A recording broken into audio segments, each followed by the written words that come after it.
မင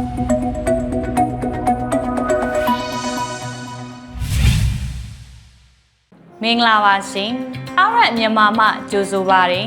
ဒီနေ့2026ခုနှစ်မေလ18ရက်နေ့တနင်္လာနေ့မနက်ခင်းနောက်ဆုံးရသတင်းများကိုတင်ဆက်ပေးသွားမှာဖြစ်ပါတယ်ရှင်ကျမနဒီနှင်းပါ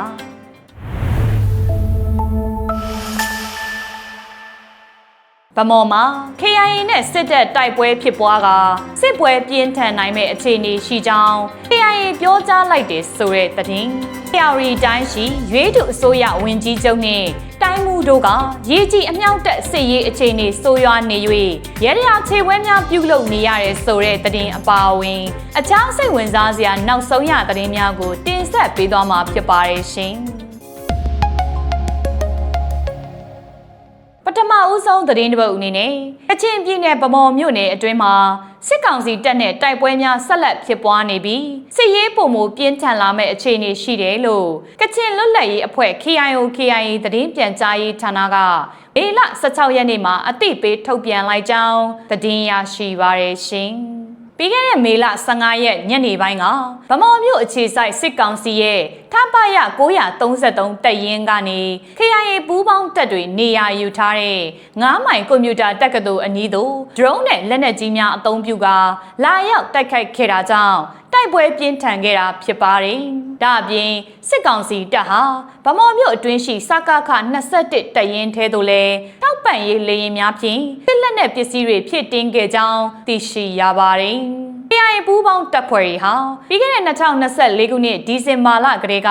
ဗမော်မြို့သိမ်းစစ်ရေးကိုစတင်ဖော်ဆောင်ခဲ့တာဖြစ်ပြီးစစ်ကောင်စီဘက်ကတနစ်ကျော်ကြာတောင်းခံခုခံနေတာကြောင့်လက်ရှိတစ်နှစ်ခွဲနီးပါးကြာတဲ့အထိတိုက်ပွဲတွေဆက်လက်ဖြစ်ပွားနေခြင်းဖြစ်ပါတယ်။ကချင်စစ်ရေးသတင်းမြစ်တစ်ခုရဲ့အဆိုအရစစ်ကောင်စီတပ်ဟာဗမော်မြို့စီစစ်အင်အားဖြစ်တင်နိုင်မှုအတွက်အနီးနားရှိရွှေကူမြို့နယ်ဘက်မှာပါစစ်ကြောင်းထိုးလှုပ်ရှားနေတယ်လို့ဆိုပါတယ်။လက်ရှိမှာစစ်ကောင်စီဟာရွှေကူမြို့၌စစ်အင်အားထောင်ချီစုဖွဲ့ထားပြီးလာမယ့်မေလမကုန်မီဗမော်မြို့နယ်စင်းခန်းဒေသကိုအရောက်သိမ်းပိုက်နိုင်ဖို့စီစဉ်နေကြောင်းသိရှိရပါတယ်။အလားတူဖားကန့်မြို့နယ်ဘက်မှာလည်းစစ်ကောင်စီရဲ့တပ်မ69နဲ့တပ်မ33ပူးပေါင်းတပ်တွေဟာစစ်ကြောင်း3ခုခွဲပြီးအရှိန်မြင့်ထိုးစစ်ဆင်ဝင်ရောက်လာတာကြောင့် KIA ပူးပေါင်းတပ်ဖွဲ့တွေဘက်ကနေ drone အပါအဝင်စစ်လက်နက်မျိုးစုံဖြင့်အပြင်းထန်ခုခံတိုက်ခိုက်နေကြောင်း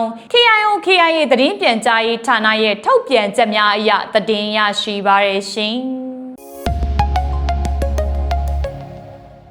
နောက်ထပ်သတင်းတစ်ပုဒ်အနေနဲ့အကွေးတိုင်းစလင်းမြို့နယ်အတွင်းစစ်ကြောင်းဖြတ်တန်းဖို့အတွက်ကြိုတင်ကင်းပုံးလာယူတဲ့စစ်ကောင်စီတပ်ဖွဲ့ဝင်တွေကိုမိုင်းဆွဲတိုက်ခိုက်ခဲ့တာကြောင့်စစ်ကောင်စီဘက်ကထိခိုက်ဒေဆုံးမှုများပြားခဲ့တယ်လို့မင်းမှုခရိုင်အမှတ်9တပ်ရင်းကယနေ့မှထုတ်ပြန်ကြေညာလိုက်ကြောင်းသတင်းရရှိပါရရှင်စစ်ကောင်စီတပ်စစ်ရေးလှုပ်ရှားနေတဲ့စလင်းကံများလမ်းပိုင်းတနေရာမှာစစ်ကြောင်းဖြတ်တန်းနိုင်မှုကင်းပုံးဝစ်ရန်ကံပြားကျေးရွာဘက်ကနေအင်အား30ခန်းနဲ့ထွက်ခွာလာတဲ့ကားဖြူတစ်စီးကိုတော်လှန်ရေးပူးပေါင်းတပ်ဖွဲ့တွေကစောင့်ဆိုင်တက်ခိုက်ခဲ့တာဖြစ်ပါတယ်။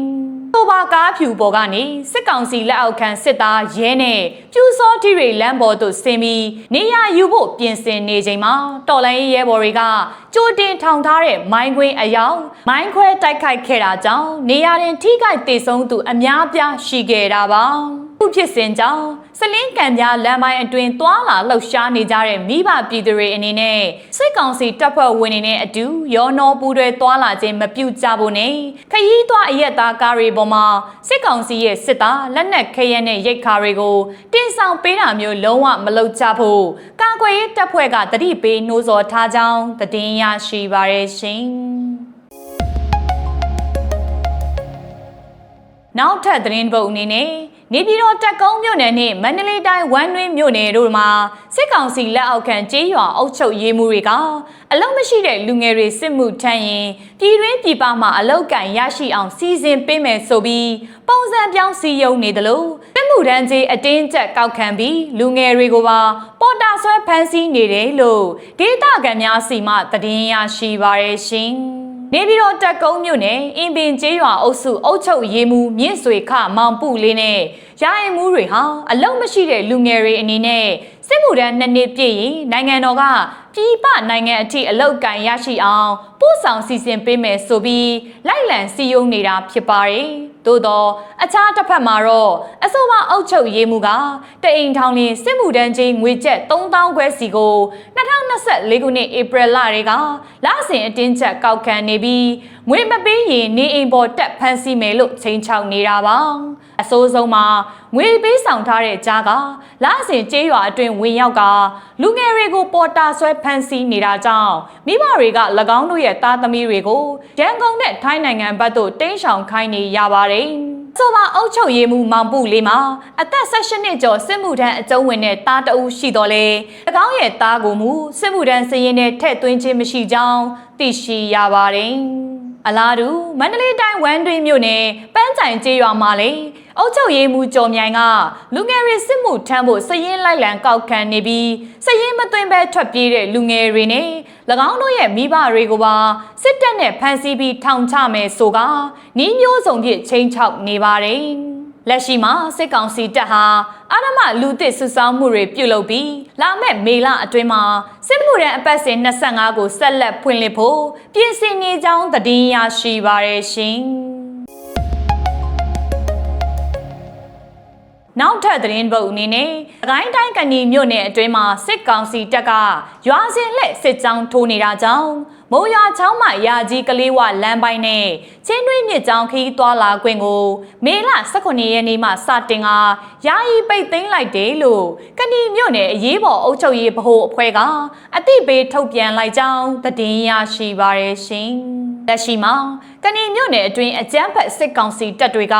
စစ်ရေးလှုပ်ရှားနေပြီးကျေးရွာတွေကိုမီးရှို့ဖျက်ဆီးတာပြည်သူတွေကိုဖမ်းဆီးနှိပ်စက်တပ်ဖြတ်တာစတဲ့စစ်ရာဇဝတ်မှုတွေကိုပြုလုပ်နေလေလို့ဆိုပါတယ်။အပြင်စေယုံစာတင်ကျောင်းနဲ့ဘာသာရေးအဆောက်အုံတွေလိုအများပြည်သူနဲ့သက်ဆိုင်တဲ့နေရာတွေကိုပါလေကြောင်းကနေပြစ်မှတ်ထားတိုက်ခိုက်နေတာကြောင့်မိဘပြည်သူတွေအနေနဲ့လုံခြုံရေးအသည့်ဖြင့်သတိပြုနေထိုင်ကြဖို့အထူးလိုအပ်နေတာဖြစ်ပါတယ်။ယခုကဲ့သို့စစ်ရေးအခြေအနေစိုးရိမ်ရတာကြောင့်ကဏီမြို့နယ်အတွင်းရှိအဆိုပါလမ်းပိုင်းနဲ့ရေကြောင်းခရီးစဉ်တွေကိုယမန်နဲ့မေလ18ရက်နေ့ကစပြီးယာယီပိတ်သိမ်းလိုက်တာဖြစ်ကပြန်လည်ခွင့်ပြုချက်မထုတ်မချင်းယခုအမိန့်ကအတည်ဖြစ်တယ်လို့သိရှိရပါတယ်။အကယ်၍ကန့်သက်ချက်ကိုမလိုက်နာပဲခွင့်ပြုချက်မရှိဘဲသွာလာလှုပ်ရှားပြီးပြဿနာတစုံတရာဖြစ်ပွားလာပါကတာဝန်ယူဖြည့်ရှင်းပေးမှာမဟုတ်ကြောင်းလဲမြို့နယ်အရေးပေါ်အုပ်ချုပ်ရေးအဖွဲ့ကပြက်ပြက်သားသားတတိပေးထုတ်ပြန်ထားကြောင်းသတင်းရရှိပါရရှင်။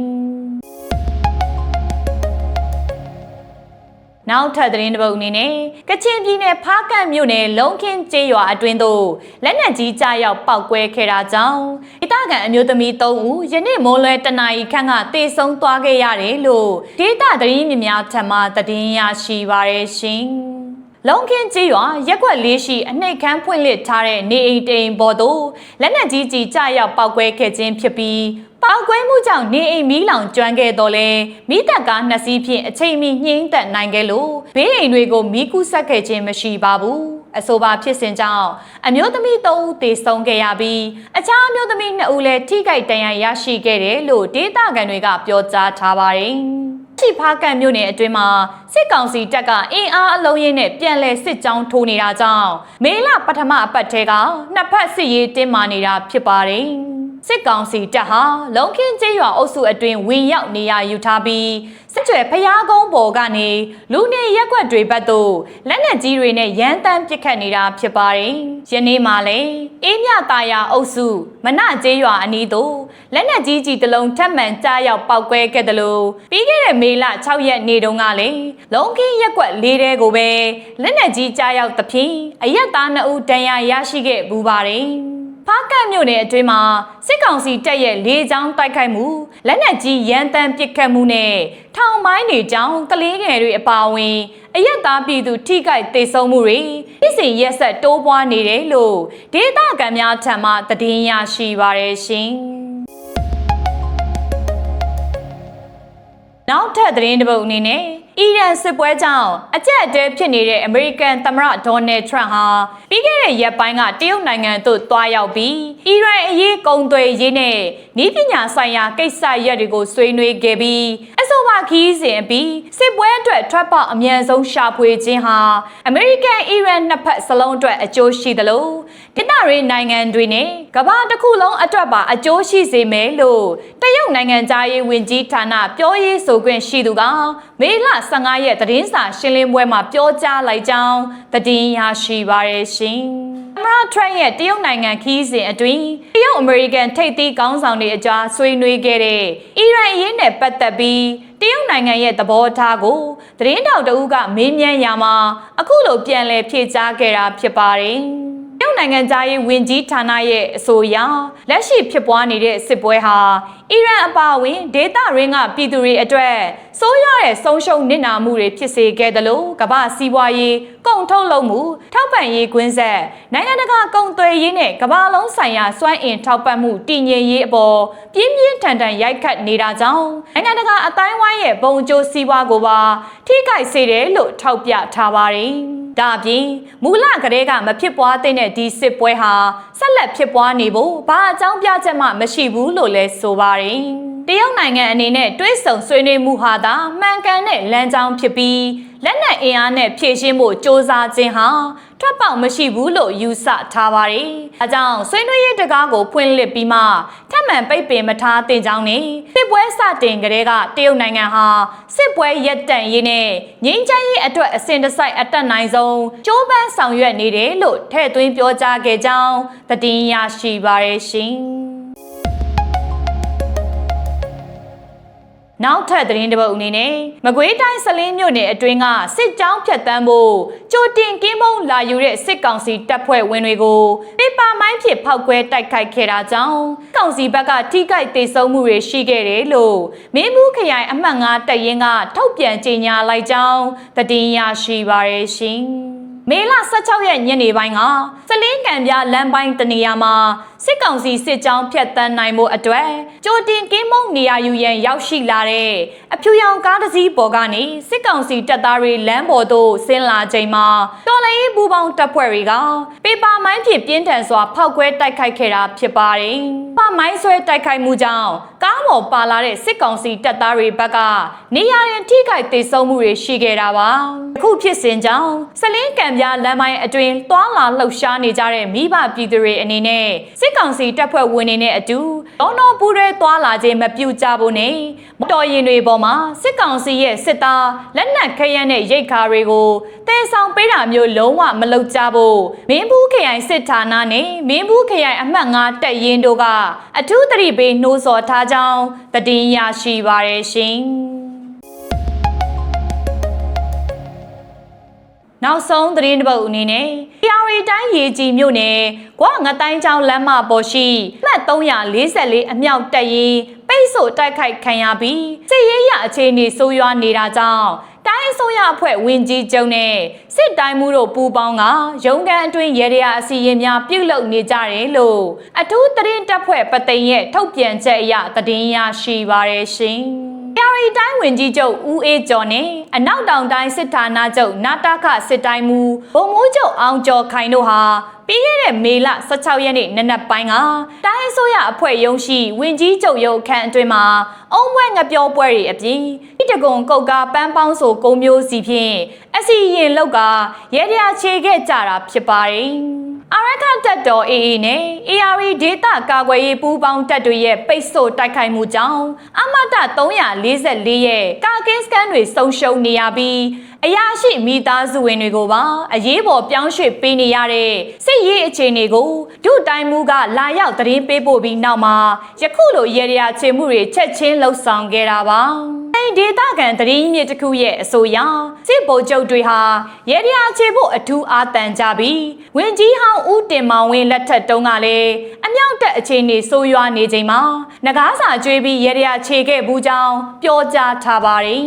စစ်ကောင်စီအုပ်စုဟာဘေးဒင်းအဆောင်လက်ဖွဲ့နဲ့ရေဒီယာတွေကိုအထူးယုံကြည်ကိုးကွယ်လေးရှိကြပြီးပြီးခဲ့တဲ့ရှမ်းမြောက်တိုက်ပွဲများအတွင်းကလည်းမြောက်သုံးကောင်ပုံစောက်ထိုးချိတ်တဲ့ရေဒီယာတွေလှုပ်ဆောင်ခဲ့ပူပါတယ်။ဒါအပြင်စစ်ကောင်ဆောင်ကိုယ်တိုင်လည်းရေဒီယာချေယာကနေဖနှောက်တန်ဆူးခဲ့ဘူးသလိုမြောက်အရှင်သုံးကောင်ကိုစောက်ထိုးဆွဲရိုက်မောင်းထုတ်တဲ့ရေဒီယာသကောတဲ့ဇီးပြူတီထည့်လိမ့်တဲ့ရေဒီယာနဲ့ဖျားရင်ပြင်ပေါ်ခွေးနဲ့ဝက်တွေလှုပ်ပြီးမောင်းထုတ်တဲ့ရေဒီယာတွေကိုပါယုံကြည်တွက်ချက်လှုပ်ဆောင်ခဲ့ဘူးကြောင်းသတင်းရရှိပါရရှင်